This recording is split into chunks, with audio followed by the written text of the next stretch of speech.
নমস্কার সবাইকে, আমি মানালি। তো আজকে একটা বাচ্চা মাছের রেসিপি নিয়ে এসেছি। তোমরা দেখেই বুঝতে পারছো এটা হচ্ছে বাচ্চা ট্যাংরা মাছ।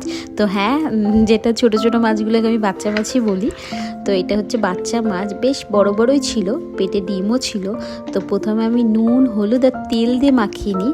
আর হ্যাঁ, একটা টিপস তোমাদের বলে রাখি, মাছের গায়ে তেল দিয়ে মাছ মাখালে পারে মাছ হচ্ছে যে কড়াইতে দিলে যে ফাটে, এই এরকম টাইপ মাছগুলো ফাটে, সেটার সম্ভাবনা কম থাকে।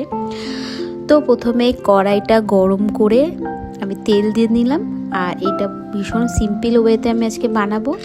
আর এখানে মাছগুলোকে আমি ভেজে নেব, বেশ খানিকটা তেল দিয়ে আমি ভেজে নিচ্ছি, কারণ আমি আজকে যেটা বানাবো সেটা হচ্ছে মাছটা একটু তেল ঝাল ট্যাংরা যেটা বানাচ্ছি আমি।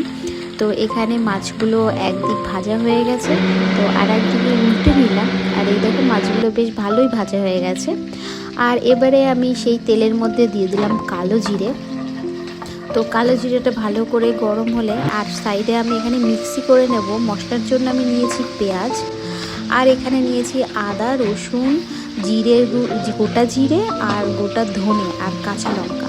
আমি বেশ খানিকটা কাঁচা লঙ্কাই দিচ্ছি, কারণ আমি একটু স্পাইসি পছন্দ করি। তোমরা তোমাদের মতো করে দেবে। আর এখানে আমি পেঁয়াজটা আলাদা করে আগে পেস্ট করে নিয়েছি।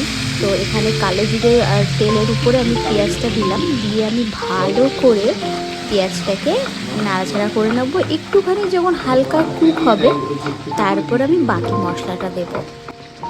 আর হ্যাঁ, তোমরা যারা যারা নতুন দেখছো তারা প্লিজ আমাকে একটু সাপোর্ট করো। তোমরা একটু লাইক কমেন্ট শেয়ার করো। আর ইউটিউব থেকে দেখে থাকলে সাবস্ক্রাইব করো, আর ফেসবুক থেকে দেখে থাকলে ফলো করো।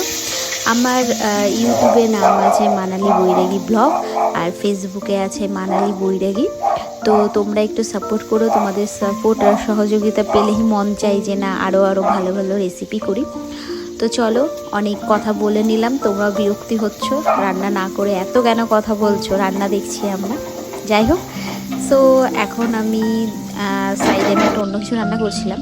তো এখানে দেখো পেঁয়াজটা ভালোই ভাজা হয়ে গেছে। আর এখানে আমি যে পেস্টটা করেছিলাম, গোটা জিরে গোটা ধনে আদা রসুন আর কাঁচা লঙ্কা, সেই পেস্টটা আমি দিয়ে নিলাম। দিয়ে এর মধ্যে আমি একটু দেবো কাশ্মীরি লঙ্কার গুঁড়ো, কালার আসার জন্য। ওটা তোমরা চাইলে দিতেও পারো, নাও দিতে পারো। হলুদ, আর দেবো নুন পরিমাণ মতো নুন। তো আমি এইটাকে ভালো করে আবার ভেজে নেব। আর আমি একটু তেলটা বেশি করেই দিয়েছিলাম, যেহেতু বললাম এটা তেল ঝাল ট্যাংরা করছি, তো এই জন্য ঝালটাও একটু বেশি হবে, তেলটাও একটু বেশি হবে। তো একটু ঝাল তেল যারা খেতে পছন্দ করো তাদের তো এটা খুব সুন্দর লাগবে।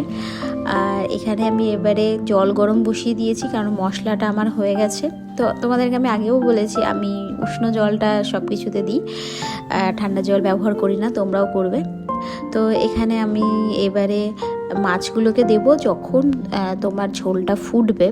তো ফোটার পর তারপরে আমি দেবো। আর আমি এটা পাশে কি করছি জানো, এই পাশে আমি আজকে মাছের মাথা একটা রান্না করছি। আর এখানে দেখো সবে জলটা দিলাম, এখনও হচ্ছে জলটা ফোটেনি। তো এই যে ফুটে যাওয়ার পরে আমি দিয়ে দিলাম মাছগুলো।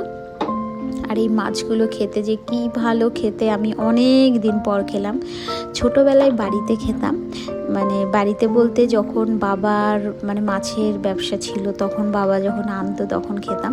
তো এখন আর সেভাবে খাওয়া হয় না, বাট অনেক দিন পর খেলাম, সত্যি ভালো লাগলো। তোমরা এভাবে রান্না করে খাবে, অনেক ভালো লাগবে। তো এখানে আমি এবারে দিয়ে দেবো 2 কাঁচা লঙ্কা। আর এই যে ভিডিওটা আমি এডিট করছি না, আমার এখনই জাস্ট মনে হচ্ছে খাই একটু খাই। তো যাই হোক, আমি পরের দিনকে এডিট করছি। আর একটু ধনেপাতা কুচি দিয়ে দিলাম, আর সামান্য অল্প একটু গরম মশলার গুঁড়ো দিয়ে দিলাম। আর এই যে দেখো, আজকে আমার রেডি ট্যাংরা মাছের, মানে বাচ্চা ট্যাংরা মাছের তেল ঝাল। তো তোমরা ভালো লাগলে প্লিজ লাইক কমেন্ট শেয়ার করো, আর সবাই ভালো থেকো, টাটা।